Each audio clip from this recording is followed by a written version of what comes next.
Hey guys, tonight we are tiptoeing into the torchlit halls of medieval castles, not to parley with kings or cross swords with knights, but to sidle up to one of the most enigmatic figures of the age, the court jester. Imagine the scene: the great hall is a cacophony of clattering trenchers, booming laughter, and the slosh of ale and tankards. Heavy tapestries absorb some of the din, but not all. And there, capering near the high table, a figure in motley, bells jingling, a cheeky grin plastered on their face, seemingly oblivious to the weighty affairs of state being mumbled over by bearded nobles. Or are they? We're diving into the often misunderstood world of these professional fools to see if we can decipher the subtle, and sometimes not so subtle, secret language they used. You probably won't survive this deep dive into medieval court politics and coded humor without at least cracking a smile, or possibly questioning who the real fool was. It's a world of wit, danger, and surprisingly, a fair bit of influence. So, before you get comfortable, take a moment to like the video and subscribe, but only if you genuinely enjoy what I do here. Go ahead and drop your location and local time in the comments below. It's always fascinating to see where everyone is tuning in from as the world spins. Now, dim the lights. Maybe turn on a fan for that soft background hum. And let's ease into tonight's journey together. You find yourself in a dimly lit corridor, the scent of wood smoke, roasting meat, and something vaguely unwashed hanging in the air. It's a classic medieval castle experience. Really?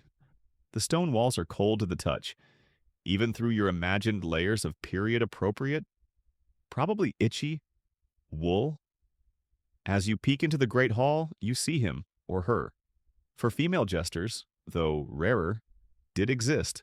This figure, the court jester, the fool, the jongleur in some contexts, is a splash of deliberate chaos in a world obsessed with hierarchy and order. But before we get too caught up in the familiar image of the bell-laden cap and colorful tights, let's acknowledge that this character, the one licensed to mock and entertain, has roots that stretch far deeper than the cobblestones of a European medieval courtyard. The concept of a truth-teller disguised as a fool, or an entertainer with a privileged, often critical voice, isn't a medieval invention. Ancient Egypt had its dwarf jesters, like Danga, who served pharaohs during the Old Kingdom, their physical differences setting them apart and perhaps granting them a unique license. Imagine the heat, the hieroglyphs, the sheer scale of everything, and a small figure making the god-king chuckle. Ancient Rome had its scaray and mimi, jesters and mimes who performed at private parties and public spectacles, sometimes offering biting satire. One mainstream historical fact is that figures fulfilling jester-like roles were present in many ancient cultures, including China, India, and among indigenous peoples of the Americas, suggesting a near-universal human need for both laughter and for avenues of critique that operate outside normal power structures. The Yu Sei of ancient China, a jester in the court of Emperor Qin Shi Huangti, the guy with the terracotta army, famously dissuaded the emperor from a disastrous plan to paint the Great Wall of China by joking about the immense cost and impracticality. A joke saved thousands of lives and a whole lot of paint. Now that's what I call influential comedy. Back in our medieval setting, as the feudal system solidified across Europe from roughly the 9th to the 15th centuries, the role of the court jester became more formalized, more recognizable to us. These weren't just any wandering minstrels, though some might have started that way. The court jester was often a permanent fixture, a salaried member of the royal or noble household, with specific duties and, crucially, specific privileges. Historians still argue whether the primary function of the jester was pure entertainment, or if their role as a social critic and advisor, albeit cloaked in folly, was equally or even more important. It's likely a complex blend, varying from court to court, jester to jester, and ruler to ruler. Some lords might have just wanted a good laugh after a hard day of oppressing peasants, while others might have genuinely valued the candid if unconventional insights their fools provided. One quirky tidbit is the existence of fool societies, or abbeys of misrule in medieval and Renaissance Europe. These were mock religious orders, often led by a lord of misrule or an abbot of unreason, who would preside over festivals like the Feast of Fools, a period of sanctioned revelry and social inversion, often involving clergy members themselves engaging in parodies of church rituals. While not court jesters in the permanent sense, these events highlight the medieval fascination with topsy-turvy humor and the temporary suspension of normal rules, a space where the jester naturally thrived. So, as you watch this capering figure, remember you're seeing the inheritor of a very long and surprisingly diverse tradition. The bells on their cap aren't just for show, they're echoing centuries of laughter, satire, and the brave, often risky, act of speaking truth to power, one carefully crafted jest at a time. The language they're about to use isn't just in their words, but in their costume, their props, their very posture. And we're here to try and pick up on those ancient, jingly clues. You're still there, peeking from that shadowy archway, your eyes adjusting to the flickering torchlight of the great hall. The jester is now closer, perhaps tumbling or executing a mock bow that's a little too low, a little too long, making a nearby duchess snort into her goblet of wine. And what immediately strikes you, apart from the anachronistic feeling that you might be watching an extremely dedicated historical reenactor, is the outfit. The motley, that iconic, instantly recognizable uniform of the medieval fool. It's a riot of color and seemingly haphazard design, but like so much about the jester, there's more to it than meets the eye. The most distinctive feature is often the party-colored clothing, usually divided vertically, with one side one color and the other a contrasting one. Say half bright saffron yellow and half deep indigo blue. This isn't just a medieval fashion statement. Like deciding your tunic needs more pop? Why, the mainstream historical fact is that party-colored clothing in the medieval period was often associated with marginal or ambiguous social status. It could signify someone who stood apart from the normal social order, belonging to two worlds, or perhaps to none. Servants of a particular household might wear livery in two specific colors, but the jester's motley was often more varied, more deliberately jarring. This visual dissonance immediately marked the wearer as other, someone operating by different rules. Then there's the famous cap, often with 3 points, each tipped with a bell. This is perhaps the most enduring symbol of the jester. The 3 points are sometimes said to represent asses' ears and a tail, a nod to the donkey, an animal often associated with foolishness or stubbornness in medieval iconography. Others suggest they could be a parody of a king's crown or a bishop's mitre, subtly mocking the symbols of power. The bells themselves are not just for making a merry jingle as they caper about. In a time when literacy was low and visual cues were paramount, the sound of the bells would announce the jester's presence, a kind of auditory signature. They could also be used for comic effect, a sudden jingle to punctuate a jest, or a deliberate silence by holding them still, creating an unexpected pause. Imagine a tense moment in court, a noble droning on about taxes, and then jingle, jingle, jingle as the jester accidentally trips nearby. Instant comic relief, or perhaps a subtle commentary on the tediousness of the speech. The fabric itself, while sometimes fine if the jester was favored by a wealthy lord, could also be deliberately patched or made to look ragged, even if it wasn't. This reinforced the jester's lowly status, the idea that they were outside the concerns of wealth and finery, and therefore perhaps more able to speak freely. Or it was just cheaper. Let's be honest, budgets were probably a thing even then. One quirky tidbit is the occasional depiction of jesters with a coxcomb. Literally, a coxcomb, the fleshy red crest of a rooster, either attached to their cap or carried on their scepter, the marotte, which we'll get to. The rooster, with its crowing and strutting, was another symbol of folly and vanity. So the jester is, in a way, wearing their foolishness, their critique, right on their head. It's a bit like a modern comedian wearing a t-shirt with their own punchline on it, but far more symbolic. Historians still argue about the degree of consistency in jester attire across different regions and time periods within the medieval era. While the general image of motley and bells is strong, actual depictions in illuminated manuscripts and surviving descriptions show a fair amount of variation. Some jesters wore hoods, some had animal ears, some wore a more simplified tunic. Was there a universally understood jester uniform? Or was it more adaptable, influenced by local customs or the specific brand of a particular fool? The very term motley itself simply means of variegated color, and it could describe the pattern of the fabric like a checkerboard or stripes as much as the division of the garment into different colored halves. The jester's shoes, too, were often pointed and curled, sometimes also with bells, echoing the fantastical and slightly absurd nature of their role. Everything about the costume was designed to set them apart, to visually signal their unique function within the court. It was a walking, jingling, brightly colored permission slip to speak and act in ways no one else dared. As you watch the jester twirl, the colors blur, a kaleidoscope against the more somber hues of the noble's expensive, but often less imaginative attire. Their clothing is a language in itself, shouting, "I am not like you," before they even open their mouth. It's a costume designed for attention, for ambiguity, and for the subtle art of licensed disrespect. The jester, having completed a particularly floppy somersault that somehow avoids upending a nearby trestle table laden with pewter flagons, a skill in itself.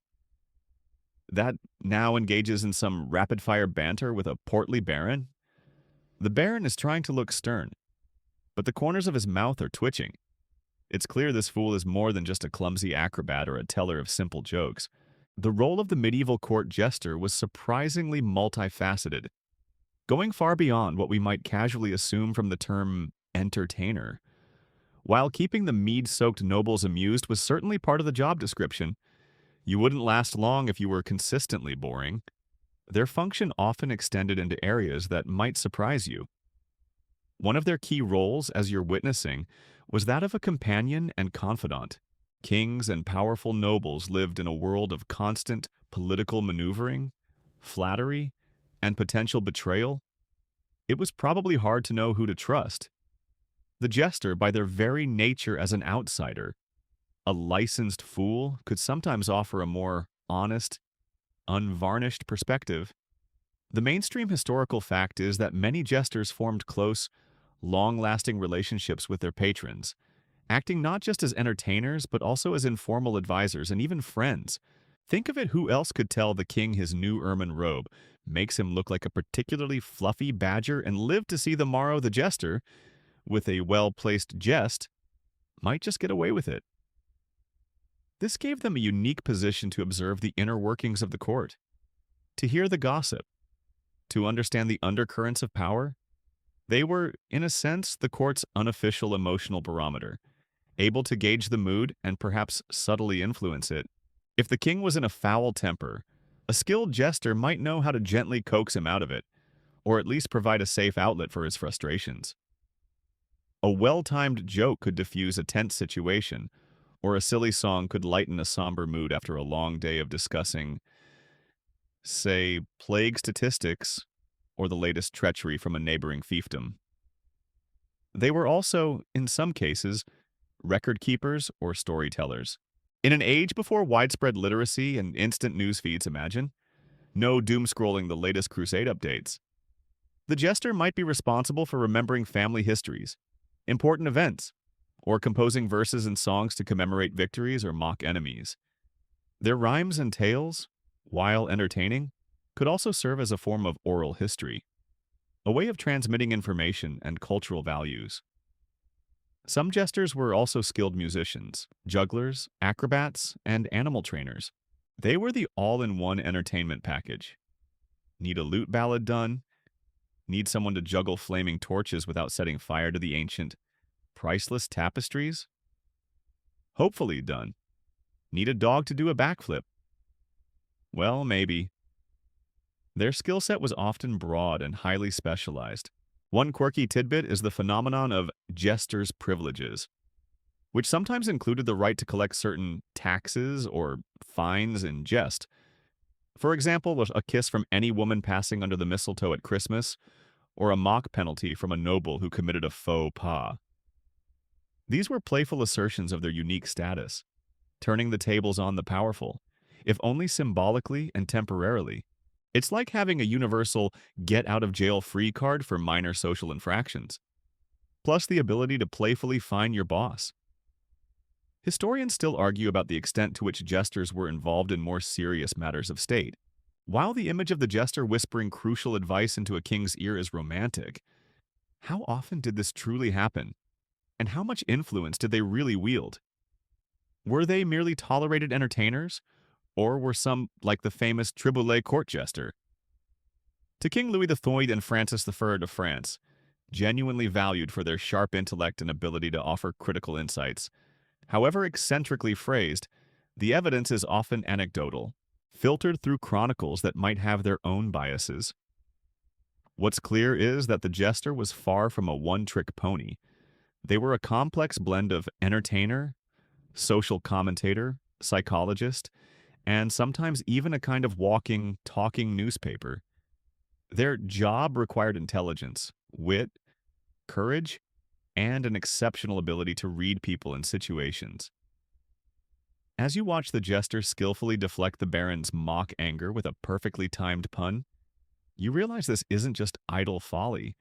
This is a professional at work, navigating the treacherous currents of a medieval court with a skill that many a serious courtier might envy. Their laughter echoes, but beneath it, there's a keen mind at play. The portly baron, defeated by the jester's wit, bellows with laughter, slapping his ample thigh. The tension, if there ever truly was any, has vanished. The jester takes a little bow, bells tinkling merrily, but there's a glint in their eye, a subtle awareness of the line they just walked. And successfully so. This is the core of the jester's unique power-licensed foolishness, the ability to speak truth to power under the protective cloak of folly. In the rigidly hierarchical society of medieval Europe, speaking out of turn, criticizing a superior, or delivering unwelcome news could be, to put it mildly, a career-limiting move. For most, it could mean disgrace, imprisonment, or worse. The king's word was law, and the nobles under him demanded deference. Yet, the jester operated under a different set of rules. The mainstream historical fact is that court jesters often enjoyed a unique form of freedom of speech, allowing them to mock, criticize, and offer frank opinions that no other courtier would dare to utter. This license was predicated on their recognized status as fools. Whether natural those with genuine intellectual or physical disabilities, or artificial those who were skilled performers feigning foolishness, because they were perceived as lacking normal wit or social standing. Their words were often not taken as a direct challenge to authority, even when they were deeply critical. It's like your modern-day political satirist on television, who can say outrageous things about powerful figures because it's understood to be comedy, though medieval jesters did it face-to-face with the people who literally held the power of life and death over them. Talk about a tough crowd. Imagine the king has just proposed a new, wildly unpopular tax to fund his latest ill-advised wars were frequently ill-advised. It seems the nobles are grumbling quietly amongst themselves, too afraid to voice their objections directly. But the jester might pipe up with a seemingly innocent riddle.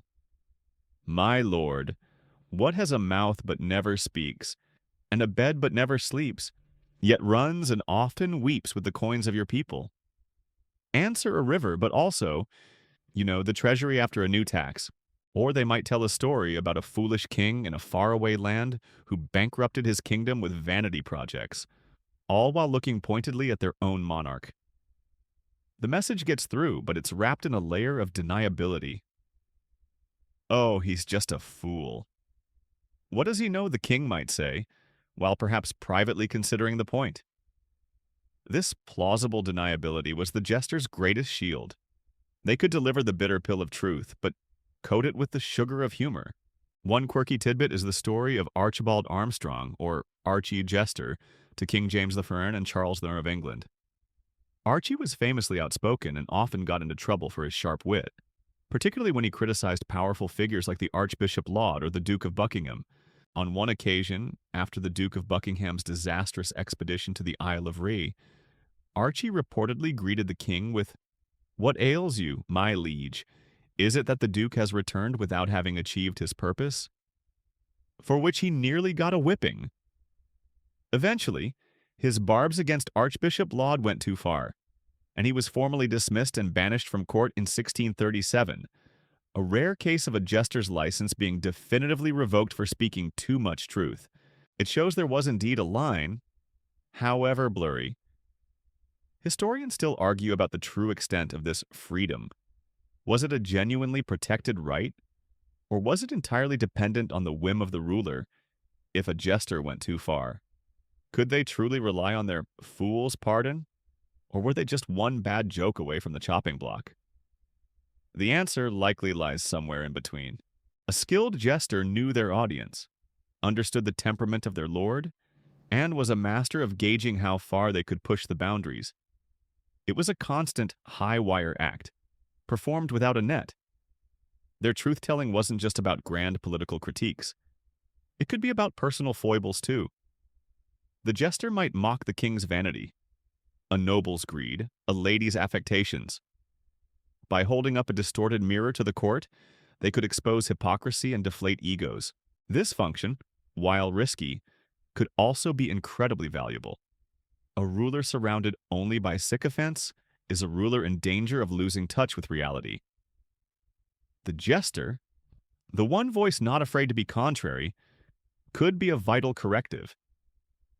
So, as you watch the jester accept the laughter, perhaps even a tossed coin from the mollified baron, you see the delicate dance? The fool is no fool. They are a strategist, a psychologist, and a fearless commentator, all wrapped in motley. Their secret language of truth is spoken in jest, but its impact could be deadly serious. The remnants of the feast are being cleared away by scuttling servants, and the mood in the great hall is mellowing. The jester, sensing a lull, doesn't resort to more tumbles or broad physical comedy. Instead, they launch into a seemingly nonsensical stream of riddles, puns, and intricately rhyming verses, much to the amusement of the remaining courtiers, who lean in, eager to catch every cleverly twisted phrase. This is where the jester truly shines as a wordsmith, where their command of language becomes a dazzling display of wit and often hidden meaning. The medieval jester was a master of verbal acrobatics. In an era where intellectual sparring was a valued form of entertainment among the educated, the jester's ability to play with words, to turn phrases inside out, and to create spontaneous poetry was highly prized. The mainstream historical fact is that many jesters were renowned for their sharp intellects and their ability to compose sophisticated verse, witty repartee, and complex riddles on the spot. This wasn't just about telling pre-rehearsed jokes. It was about improvisation and mental agility. Riddles were a particular favorite. A good riddle could entertain. Yes, but it could also subtly convey a message or test the intelligence of the audience. Imagine the jester posing to a notoriously indecisive lord. "I have cities, but no houses. I have mountains, but no trees. I have water, but no fish. What am I?" Answer a map. A simple enough riddle. But in context, it could be a gentle nudge about the Lord's lack of concrete action, despite having all the plans maps laid out. Puns were another essential tool in the jester's linguistic arsenal. They could be groan-worthy. Sure, just like today, some things never change. But they could also be incredibly clever, layering multiple meanings into a single word or phrase. A jester might comment on a new court policy by saying it was taxing on the nobles, with the double meaning perfectly clear, or they might refer to a boastful but ineffective knight as having a shield of great repute, but little report of actual deeds.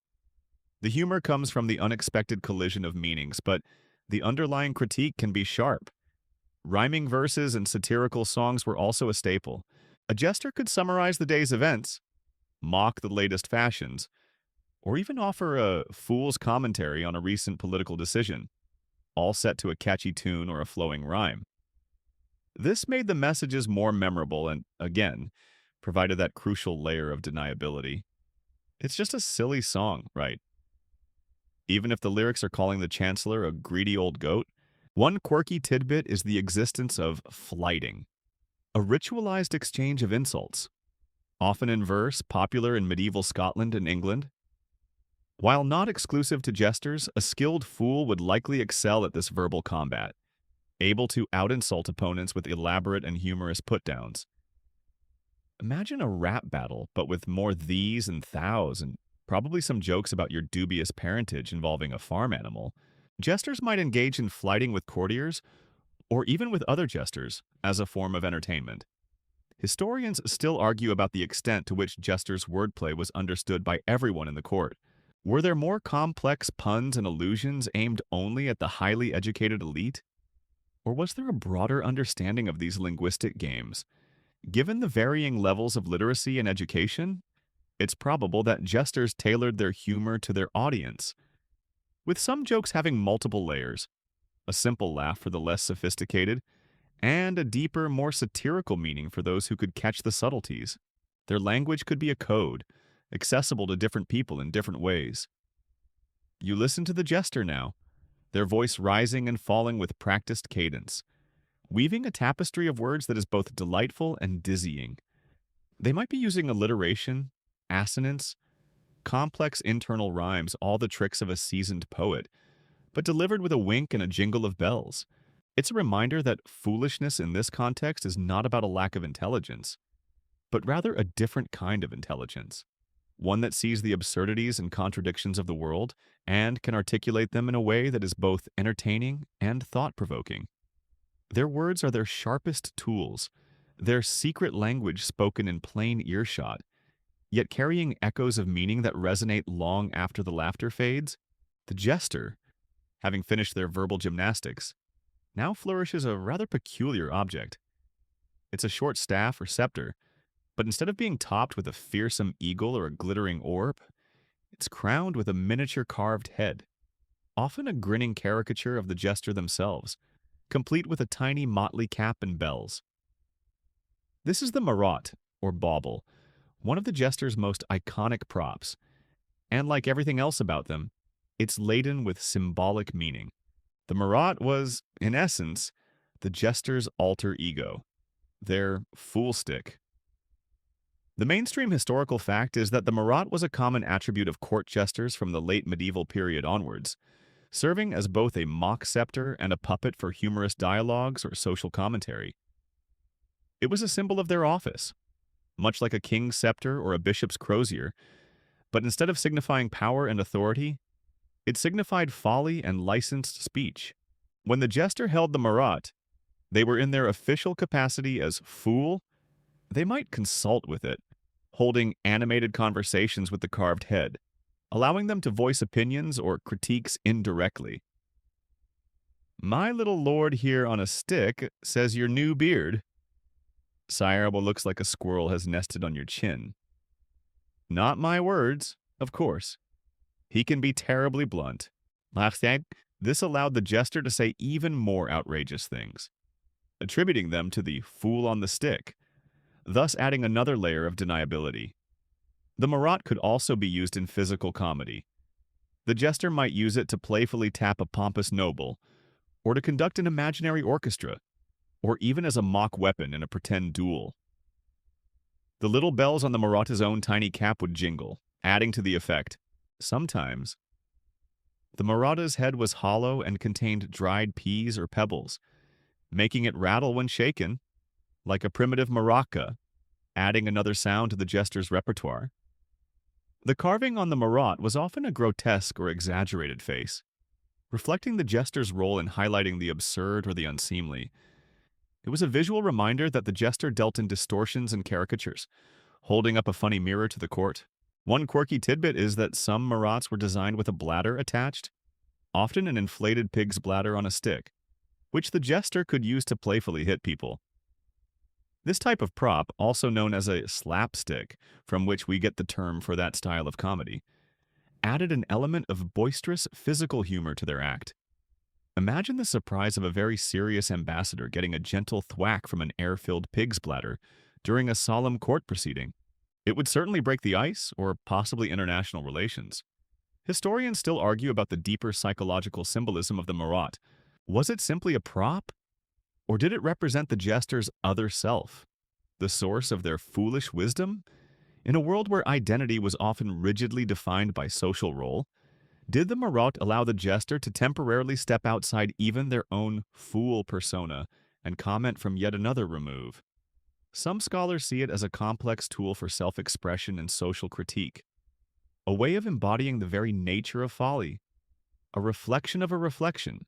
Beyond the marat, jesters used other props as well. They might carry a licensed fool's ladle for mock spooning out of wisdom or punishments.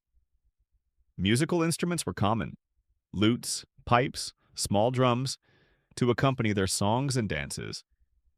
Sometimes they incorporated everyday objects into their routines in unexpected ways, turning a simple wooden bucket into a helmet or a broom into a steed. This ability to transform the mundane into the comical was part of their charm and skill.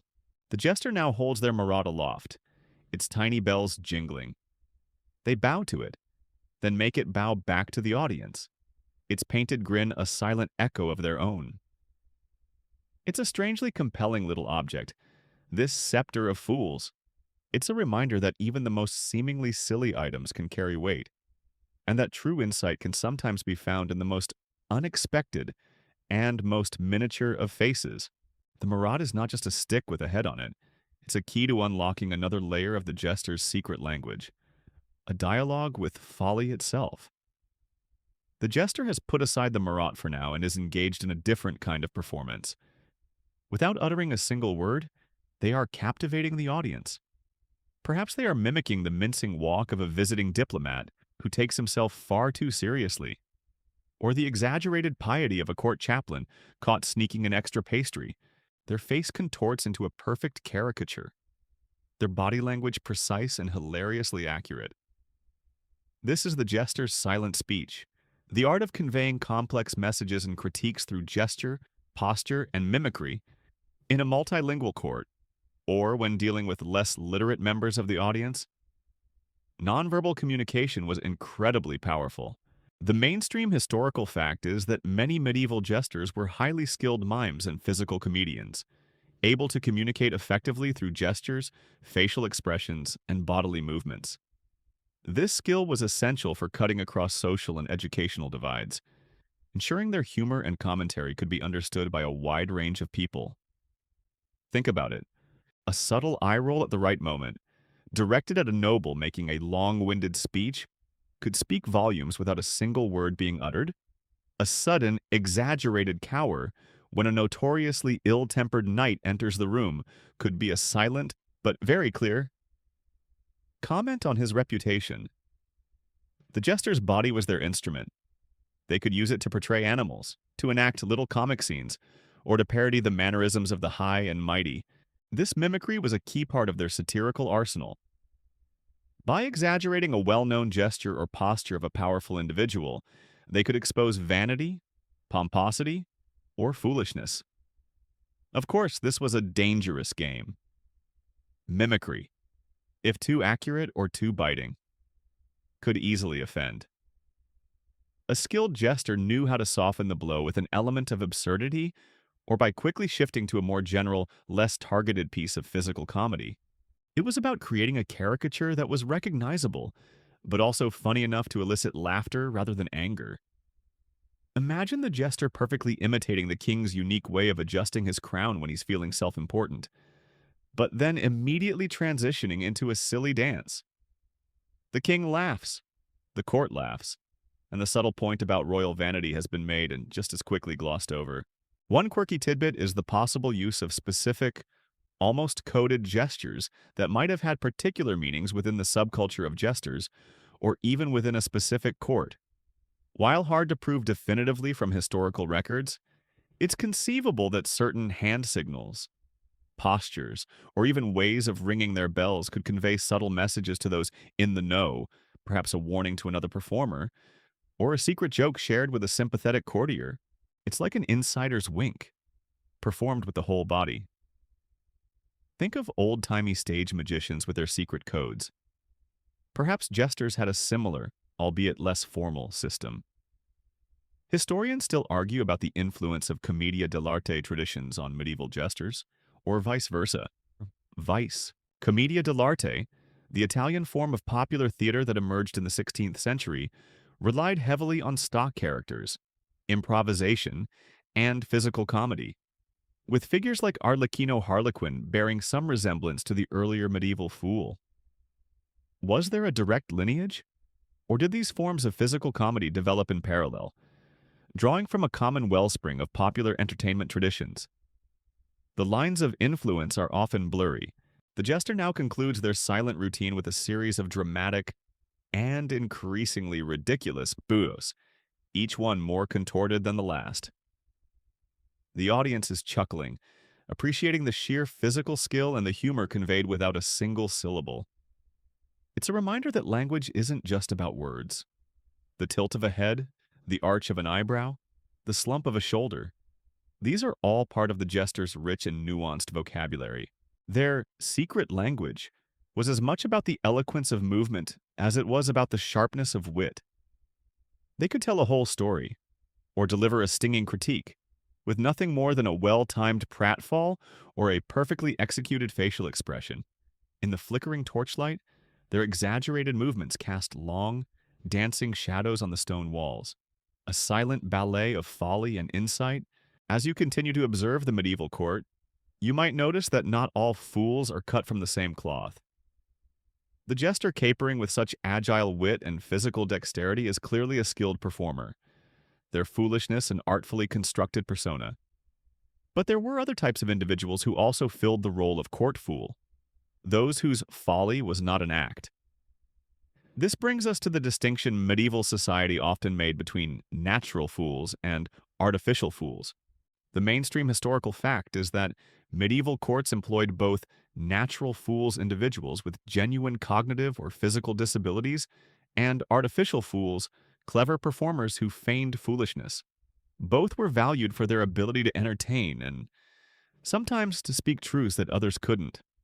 Though the nature of their contributions and the way they were perceived differed, natural fools, as they were termed, were individuals who today we might recognize as having conditions such as Down syndrome, learning disabilities, or perhaps certain forms of mental illness, or even physical dwarfism. In an era with little understanding of these conditions, such individuals were often seen as innocents, touched by God, or existing in a state of perpetual childhood. Their pronouncements, however strange or seemingly nonsensical, were sometimes interpreted as containing a kind of divine wisdom or unvarnished truth, precisely because they were thought to be uncorrupted by worldly cunning or ambition. They were not acting foolish, they simply were. Their presence in court could be a source of amusement, but also for some, a reminder of the fragility of the human mind and body, or even a kind of living talisman. It's a complex and, to modern sensibilities, often uncomfortable aspect of medieval court life. These individuals were frequently cared for by the household, provided with food, lodging, and clothing, and their antics, however unpredictable, were tolerated and even encouraged. One quirky tidbit is the documented case of Jane the Fool, who served in the courts of several Tudor queens, including Anne Boleyn and Catherine Parr. Jane was clearly a natural fool, described as having a sharp wit despite her perceived intellectual limitations. She was evidently cherished, as records show payments for her clothing including fine silks and velvets, not just motley, and even for a cage for her pet marmoset. The idea of a fool's fool, a pet for the court jester, is rather amusing. Jane's continued presence through multiple turbulent reigns suggests she offered something more than just simple amusement. Perhaps her straightforward, unfiltered comments were seen as a refreshing change from courtly intrigue. Artificial fools, on the other hand, were the professional entertainers we've mostly been discussing, the skilled wits, acrobats, musicians, and satirists who adopted the persona of the fool as their trade. They were intelligent, often highly educated individuals who chose to play the fool. Their secret language was a carefully crafted performance. They studied their audience, honed their jests, and navigated the treacherous political waters of the court with conscious skill. Triboulet, jester to French kings Louis XV and Francis I, was a prime example of an artificial fool, renowned for his sharp tongue and daring critiques.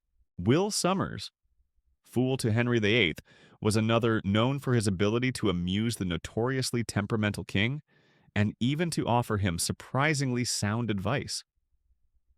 Historians still argue about the ethical treatment and true agency of natural fools in medieval courts. Were they genuinely cherished and protected? Or were they often exploited and cruelly mocked for their disabilities?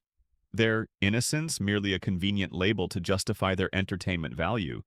Surviving records often focus on the material care provided. But the emotional and psychological experience of these individuals is much harder to ascertain. It's probable that experiences varied widely, depending on the enlightenment or lack thereof of the particular court and the individuals within it. The line between a natural and artificial fool could sometimes blur. A clever artificial fool might incorporate elements of seeming natural folly into their act to enhance their license. And a natural fool might possess a native cunning or wit that allowed them to navigate their environment more effectively than perceived. Regardless of the type, the fool occupied a unique liminal space in the medieval court. They were both inside and outside the social order, their perceived lack of reason or their feigned irrationality granting them a unique platform. Whether their bells jingled due to a divinely touched mind or a wickedly sharp intellect, their pronouncements often carried an unexpected weight, a truth that resonated in the gaps left by conventional wisdom and courtly decorum. The jester is now sharing a wineskin with a minor knight. Their heads bent together, a murmur of conversation just below the general hubbub of the hall. The jester says something. The knight nods, then glances surreptitiously towards the high table where the duke is holding forth. Is this just idle chatter, or is something more significant being exchanged? This brings us to one of the more intriguing and, admittedly, speculative aspects of the jester's role. The possibility that they were involved in passing coded messages or even acting as informal spies. Given their unique access and perceived harmlessness, the idea isn't as far-fetched as it might initially sound. Jesters, as we've seen, were privy to a great deal of courtly gossip and private conversations. They moved freely between different social circles, from the kitchens and stables to the private chambers of the nobility. People often let their guard down around someone they considered a mere fool, speaking more openly than they might in front of a serious courtier.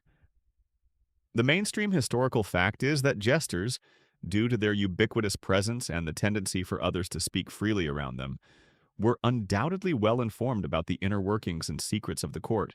Whether this information was systematically used for intelligence purposes is harder to definitively prove, but remains a tantalizing possibility. Imagine a scenario a visiting ambassador wishes to convey a sensitive piece of information to a sympathetic noble within the court, but fears their official communications are being monitored. What better way than to encode the message in a seemingly nonsensical rhyme or riddle?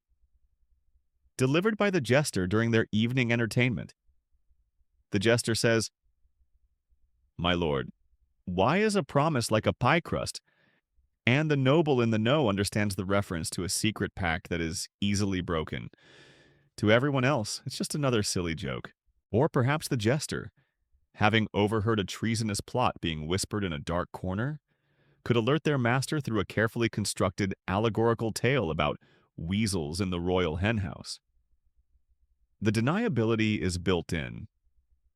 If challenged, the jester can always claim it was just a flight of fancy, a fool's rambling, their secret language of double entendres, allegories, and riddles would be perfectly suited for such clandestine communication.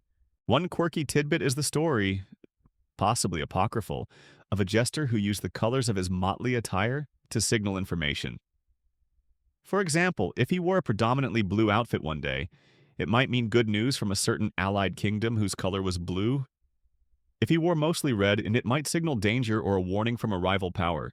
This is highly speculative, of course, and sounds a bit like something out of a historical spy novel, but it illustrates the potential for jesters to use even their appearance as a form of coded communication.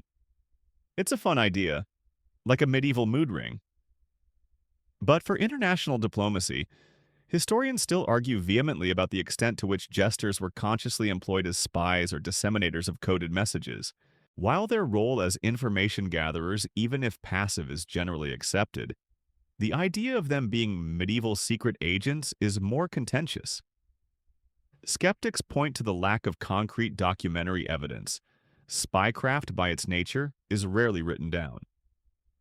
Proponents argue that the circumstantial evidence, their access, their linguistic skills, their license, makes it a plausible, if unproven, function.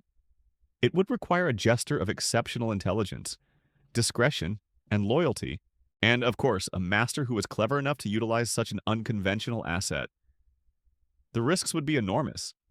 If a jester was caught genuinely spying, their fool's license would offer little protection against a charge of treason.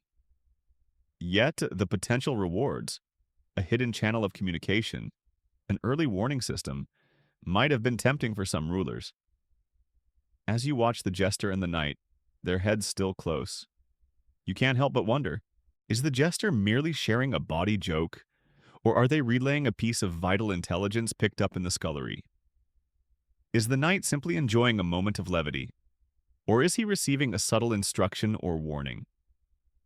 The beauty of the jester's secret language is precisely this ambiguity.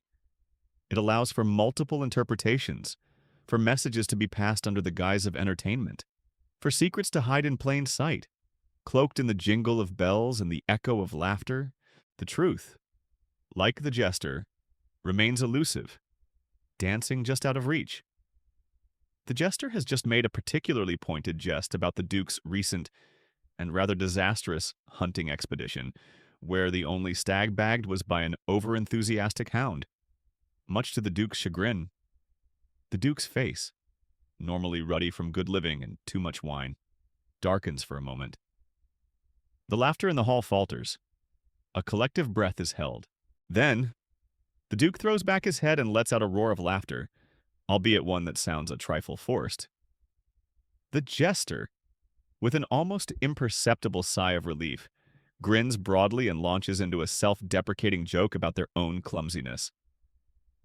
This moment perfectly encapsulates the constant peril jesters face, the razor-thin line between acceptable wit and career-ending or even life-ending wrath. While they enjoyed a unique license to speak freely, this freedom was not absolute. It was a privilege granted, and it could be revoked, often swiftly and brutally.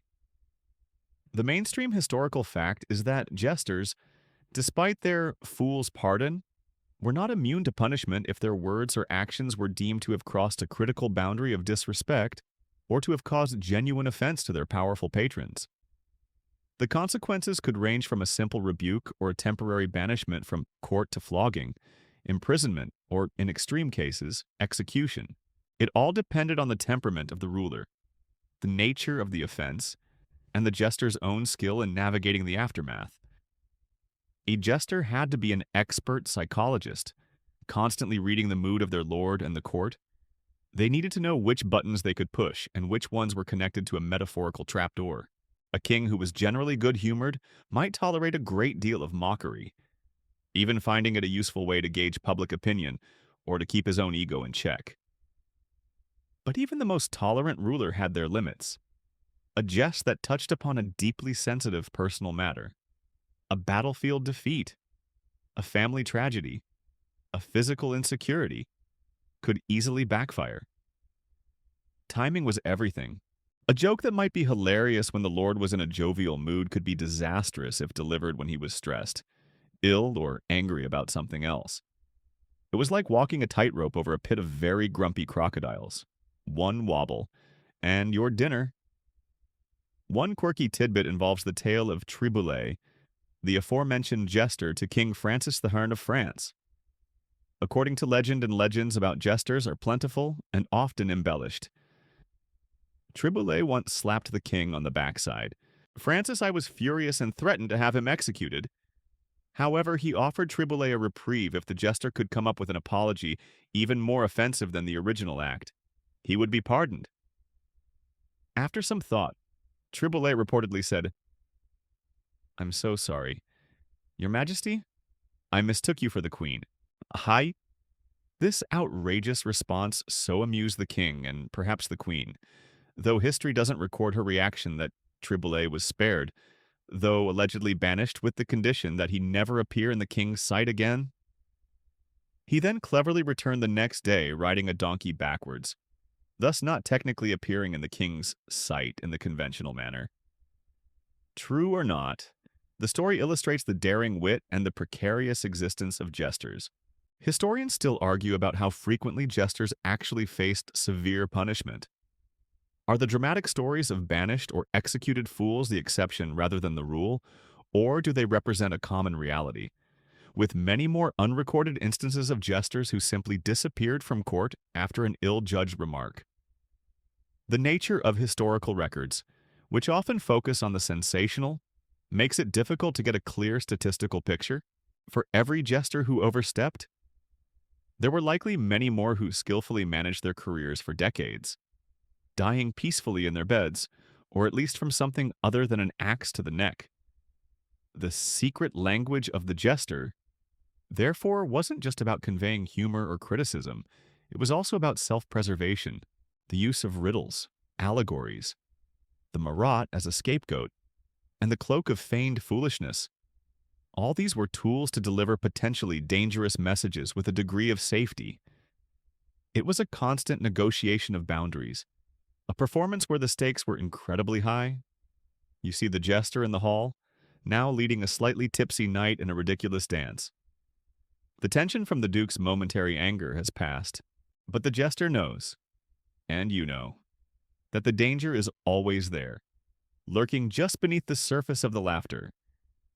Their life is a masterpiece of calculated risk, their words a carefully aimed volley, always hoping to hit the target of amusement without striking the flint of royal fury. As you watch the current jester expertly navigate the social minefield of the ducal court, your mind might wander to others who played this perilous game. History, and indeed legend, is peppered with tales of memorable fools, jesters whose names have echoed down the centuries, either for their exceptional wit, their profound influence, or the sheer audacity of their exploits. These figures, whether entirely historical or somewhat mythologized, help us understand the impact a single well-placed fool could have.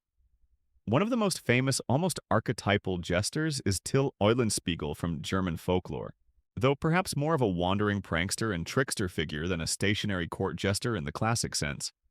Eulenspiegel's tales, first published around 1515 but reflecting older oral traditions, depict him using his wit to expose hypocrisy and folly in all strata of society, from peasants to nobles and clergy.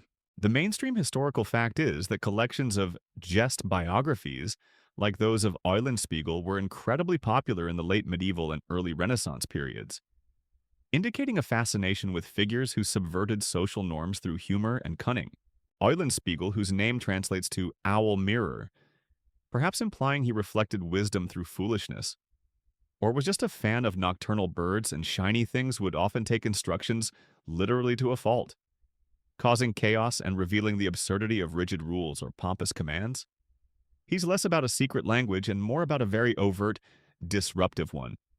Then there's the aforementioned Will Somers, or Somers, jester to King Henry VIII of England. Somers was renowned for his ability to amuse the notoriously volatile king, a feat in itself. He was apparently one of the few people who could lighten Henry's mood during his painful later years, when the king was suffering from gout and obesity. Contemporary accounts suggest Somers was a natural fool, but also possessed a shrewd intelligence and a gentle demeanor.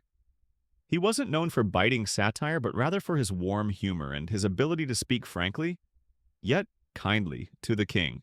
Henry VIII is said to have valued Somers' honesty and even sought his counsel. There's a famous portrait of Henry VIII with his family that includes Will Somers, a testament to his favored position. One quirky tidbit involves a jester known as the KPG, who served at the Polish court of King Sigismund the Old in the 16th century.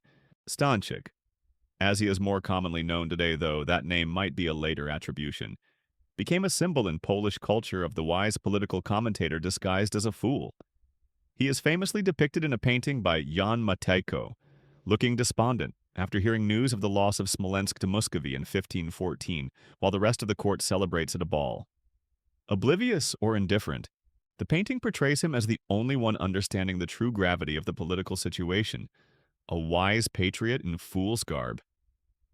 Historians still argue about the historical accuracy of many of the tales surrounding famous jesters.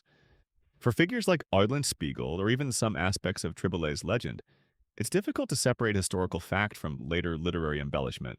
Were these jesters truly as influential or as daring as the stories suggest?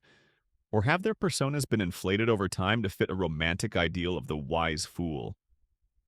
The jester, by their very nature, invites storytelling and exaggeration. Their lives were performances, and the stories about them often became extensions of that performance. What is clear is that certain jesters captured the imagination of their contemporaries and of later generations. They became symbols of something more than just entertainment. They embodied the power of laughter, the courage of truth-telling, and the unsettling wisdom that can sometimes be found in those who stand on the margins of society. You think of these legendary figures, the mischievous Eulenspiegel, the gentle Will Sommers, the melancholic Stanchik, the audacious Triboulet. Each in their own way, use the secret language of their role to leave an indelible mark.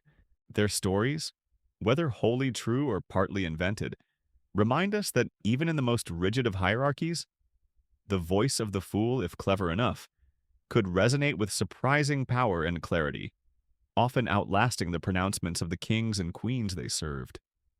The jester in front of you, perhaps unknowingly, carries on this long and storied tradition, a single link in a chain of laughter and audacious truth that stretches back through time.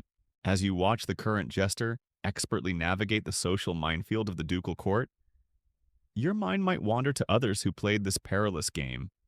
History, and indeed legend, is peppered with tales of memorable fools, jesters whose names have echoed down the centuries, either for their exceptional wit, their profound influence, or the sheer audacity of their exploits. These figures, whether entirely historical or somewhat mythologized, help us understand the impact a single, well-placed fool could have. One of the most famous, almost archetypal jesters is Till Eulenspiegel from German folklore, though perhaps more of a wandering prankster and trickster figure than a stationary court jester in the classic sense. Eulenspiegel's tales, first published around 1515 but reflecting older oral traditions, depict him using his wit to expose hypocrisy and folly in all strata of society.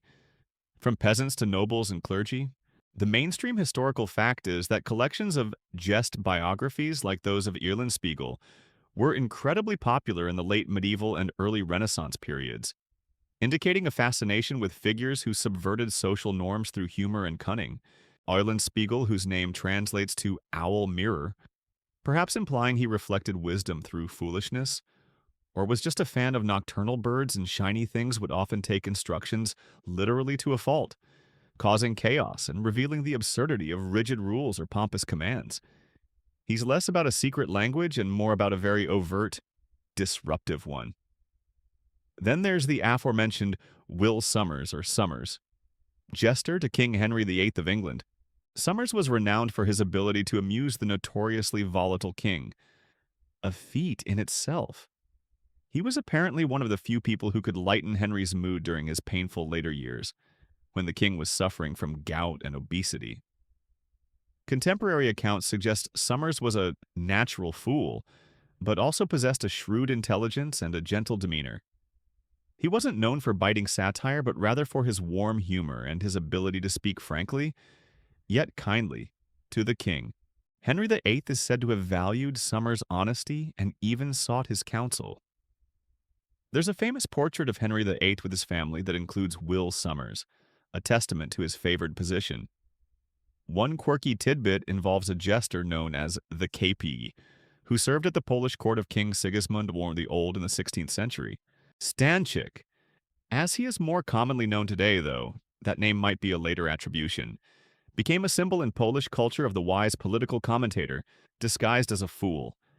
He is famously depicted in a painting by Jan Matejko, looking despondent after hearing news of the loss of Smolensk to Muscovy in 1514 while the rest of the court celebrates at a ball. Oblivious or indifferent, the painting portrays him as the only one understanding the true gravity of the political situation, a wise patriot in fool's garb. Historians still argue about the historical accuracy of many of the tales surrounding famous jesters.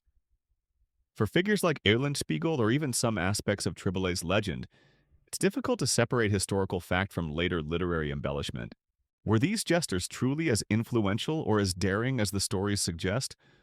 Or have their personas been inflated over time to fit a romantic ideal of the wise fool? The jester, by their very nature, invites storytelling and exaggeration. Their lives were performances, and the stories about them often became extensions of that performance. What is clear is that certain jesters captured the imagination of their contemporaries and of later generations. They became symbols of something more than just entertainment.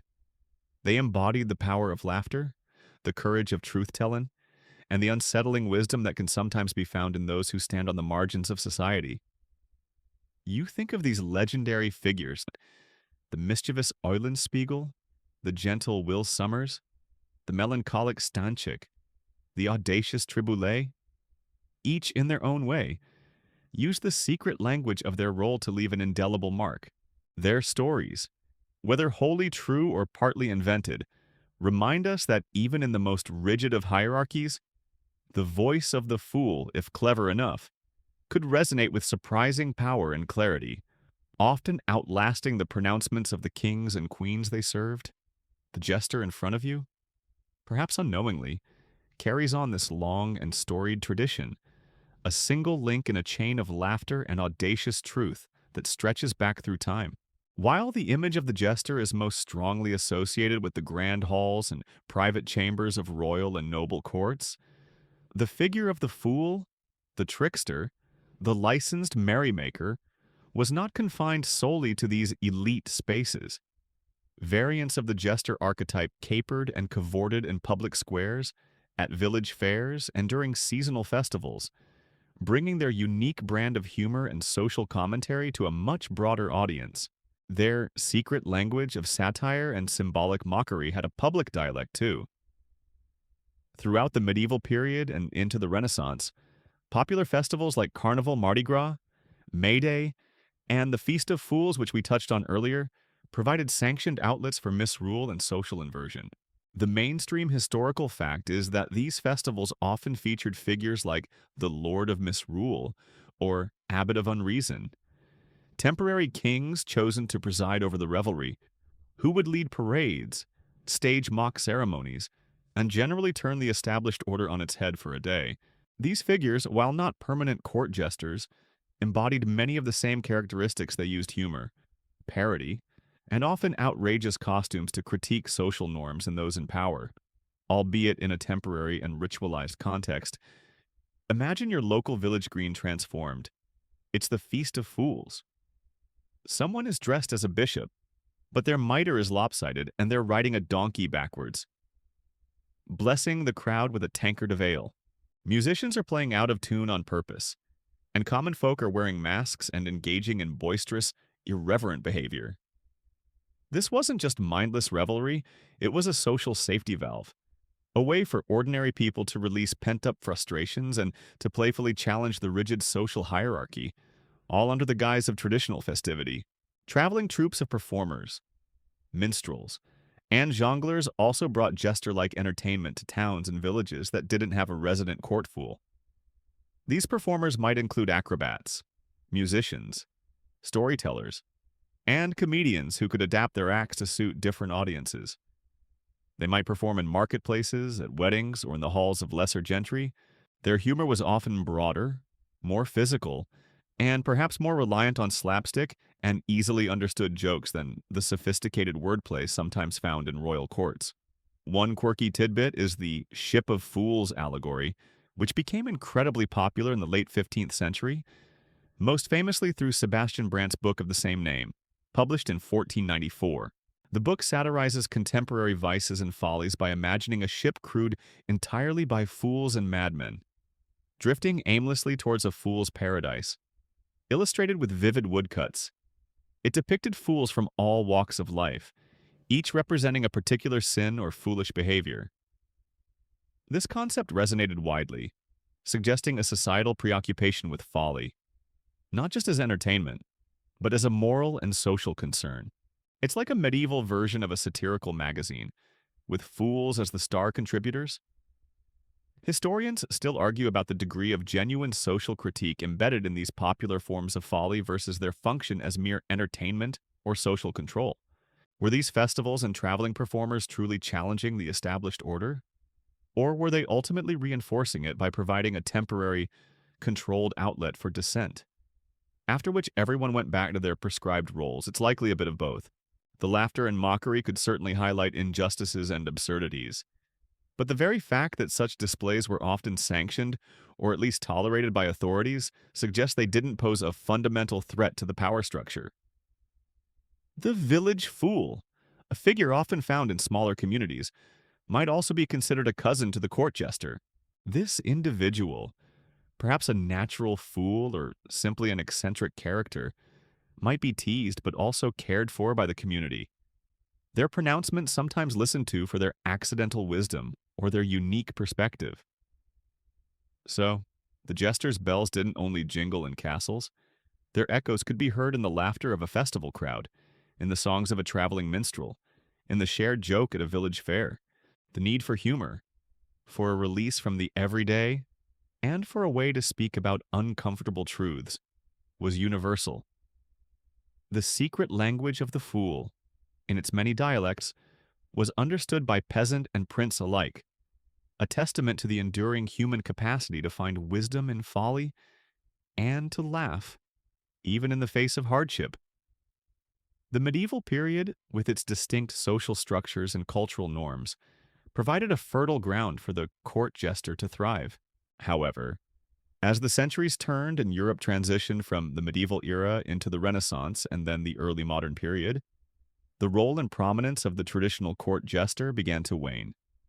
The bells, once so lively, started to quiet down in many courts. Why did this happen? It wasn't a sudden disappearance, more a gradual fading, like a particularly long and rambling Shaggy Dog story finally reaching its anticlimactic punchline. Several interconnected factors contributed to this decline. One of the most significant was the changing nature of European courts and monarchies. The Renaissance brought with it new ideals of courtly behavior, heavily influenced by Italian humanism. The emphasis shifted towards sophistication, refined manners, witty but less overtly foolish conversation, and classical learning. The ideal courtier was now the suave, eloquent diplomat or the learned scholar, as described in works like Castiglione's The Book of the Courtier. The raw, sometimes crude, humor and the deliberate otherness of the traditional medieval jester began to seem old-fashioned, even vulgar, in these increasingly polished environments.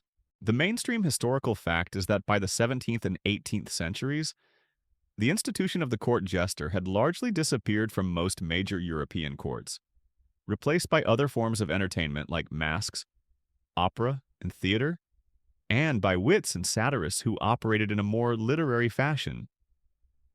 Kings and queens still desired amusement and even critique, but they increasingly sought it in different, more refined forms. The rise of professional theater also played a role. Playwrights like Shakespeare, for instance, incorporated fool characters into their plays. Think of Feste and Twelfth Night, or the Fool in King Lear. These literary fools often embodied the traditional jester's wisdom and wit, but they were characters on a stage, part of a scripted performance rather than a live-in member of the household with a personal relationship with the monarch. The entertainment became more formalized, more public, and less reliant on the unique, idiosyncratic personality of a single court fool. Religious and social changes also had an impact. The Protestant Reformation, with its emphasis on sobriety and piety in some quarters, may have created a less tolerant atmosphere for the kind of irreverent humor and social satire that jesters often engaged in. While some Protestant rulers still kept jesters, the general cultural mood in certain regions shifted. Moreover, as literacy spread and print culture developed, satire and social commentary found new outlets in pamphlets, books, and eventually newspapers. The jester's role as a unique conduit for truth-telling was somewhat diluted when many more voices could join the critical chorus, albeit often still anonymously and at great risk. One quirky tidbit is the persistence of jesters or court fools in some non-European courts much later than in Europe. For example, the Ottoman Empire had a tradition of court entertainers and wise fools, and some Russian czars kept jesters well into the 18th century, often individuals with physical disabilities who were treated with a mixture of affection and cruelty. It suggests that the decline in Europe was tied to specific European cultural shifts, rather than a universal obsolescence of the role itself. Historians still argue about the exact end date for the court jester. There wasn't a specific year when all the jesters hung up their motley for good. Some minor German courts, for instance, retained jesters into the 18th century, and isolated examples of jester-like figures can be found even later.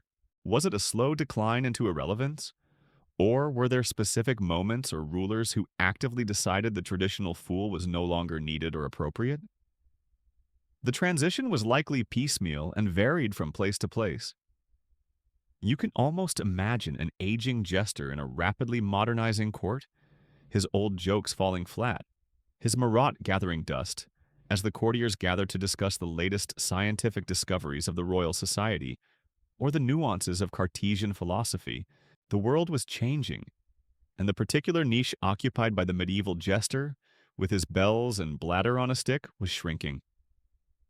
The secret language of overt folly was being replaced by the more coded languages of diplomatic subtlety and literary satire.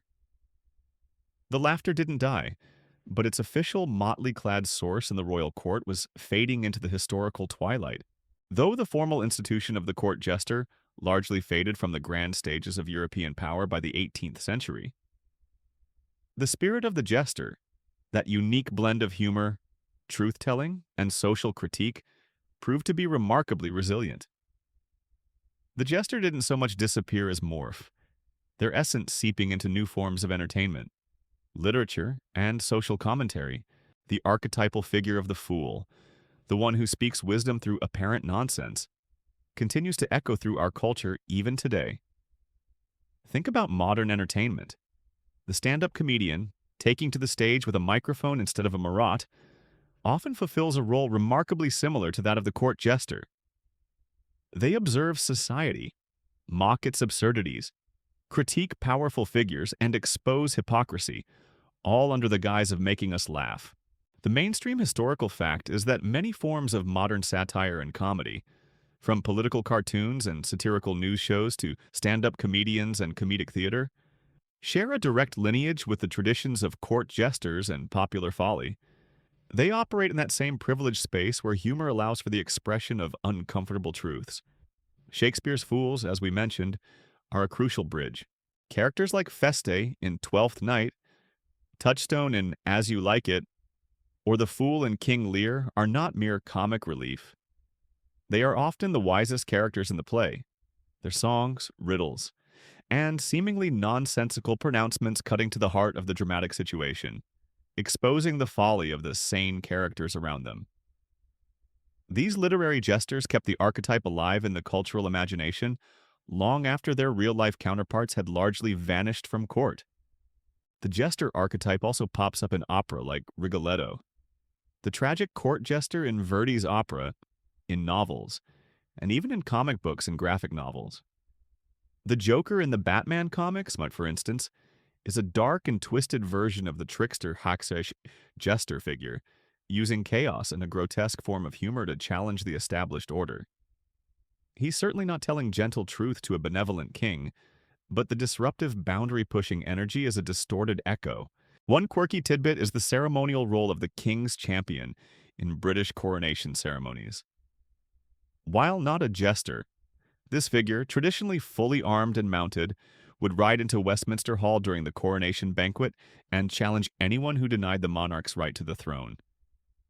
It's a serious ritual, but it contains a distant echo of the medieval tournament and the kind of theatrical pronouncements that jesters might have parodied. There's a performative challenge to power, albeit one designed to reinforce it. Perhaps a truly dedicated jester would have challenged the champion to a game of riddles for the crown. Historians and cultural critics still argue about what constitutes a true jester figure in modern society. Is any political satirist a jester? Does a provocative performance artist fit the bill? Or does the term require a more specific connection to direct, personal engagement with power, like the original court fools? The definition can be fluid, but the enduring appeal of the archetype, the truth-teller in disguise, the wise fool is undeniable. We still crave those voices that can cut through the noise and pretense with a well-aimed barb of humor. The jester's secret language of satire, irony, and playful disrespect continues to be spoken, albeit with new accents and in new mediums. It's in the biting wit of a late-night talk show host, the pointed absurdity of a political cartoon, the clever lyrics of a satirical songwriter. The motley may have been replaced by a sharp suit or a casual t-shirt, the bells by a microphone or a pen, but the underlying impulse to challenge, to question, and to entertain through the power of well-aimed folly remains as potent as ever. The jester, it seems, is not so easily silenced. They just find new stages and new ways to make us laugh and think. And so, as our journey through the torchlit halls and echoing laughter of medieval courts draws to a gentle close, we're left with more than just images of jingling bells and colorful motley. We're left with the enduring resonance of the jester's secret language, a language not of spies and ciphers in the conventional sense, but of cleverly veiled truths, of wisdom wrapped in folly, and of the profound human need to laugh at ourselves and the absurdities of power. The medieval court jester, in their precarious dance between entertainment and critique, reminds us of the timeless power of humor to bridge divides, to question authority, and to offer perspectives that might otherwise remain unspoken. Their role was far more complex than that of a simple merrymaker. They were often keen observers of human nature, skilled psychologists, and masters of linguistic subtlety. The mainstream historical fact is that the figure of the wise fool has persisted across cultures and throughout history, suggesting that society has always recognized the value of those who can speak truth, even if that truth is delivered in a playful or unconventional package. From the ancient philosopher Diogenes, living in a barrel and mocking Alexander the Great, to the Zen master whose nonsensical koans lead to enlightenment, there's a long tradition of finding profound insight in unexpected, foolish places. The jester's motley, their marat, their riddles and songs, these were all tools in service of a deeper purpose. They allowed for a unique kind of communication in a world where direct speech could be perilous. The laughter they provoked was often a shield, both for themselves and for those who might agree with the sentiment but dared not voice it. It created a space for shared understanding, a momentary release from the rigid constraints of hierarchy. One quirky tidbit, a final thought on the jester's legacy, is their connection to the tarot card the Fool. In most tarot decks, the Fool is depicted as a young man, often in motley, stepping blithely off a cliff, a dog nipping at his heels, a bundle on a stick over his shoulder. He represents beginnings, innocence, spontaneity, and a leap of faith. He is often numbered 0, existing outside the main sequence of the major arcana. Much as the jester existed somewhat outside the normal social order, this card embodies the idea of embracing the unknown, of the wisdom that can come from not taking oneself too seriously. A very jester-like quality. Historians and folklorists continue to explore the multifaceted roles of jesters and fool figures, ensuring their stories and their unique contributions are not forgotten. The debates about their true influence, their precise methods, and the ethical dimensions of their existence will likely continue, adding layers to our understanding of these enigmatic characters. Their secret language was one of ambiguity and wit. a language that could soothe a troubled king, or subtly undermine a foolish policy, or simply bring a moment of unadulterated joy to a weary court. As the echoes of their playful taunts and jingling bells begin to soften in the quiet corridors of your mind, allow yourself to drift with the fading images. The flickering torchlight on stone walls now becomes a gentle, warm glow. The boisterous laughter from the great hall recedes into a distant, comforting murmur. The jester, that curious figure of wit and wisdom cloaked in absurdity, has shared their world with you, a world where folly often masked profound insight, and where a well-timed jest could be more powerful than a sword. There are no more riddles to solve tonight, no more courtly intrigues to decipher, just the gentle understanding that even in the most serious of times, there is a place for lightness, for laughter, and for the kind of truth that only a fool might dare to speak. Let the image of the jester, with their knowing smile and their cap of bells, become a symbol of peaceful release, a reminder that it is perfectly fine to let go of the day's concerns and embrace the quiet simplicity of rest. The performance is over. The audience has departed, and the hall is still. Only the softest whisper of ancient laughter remains, lulling you into a deep and untroubled sleep. Sweet dreams.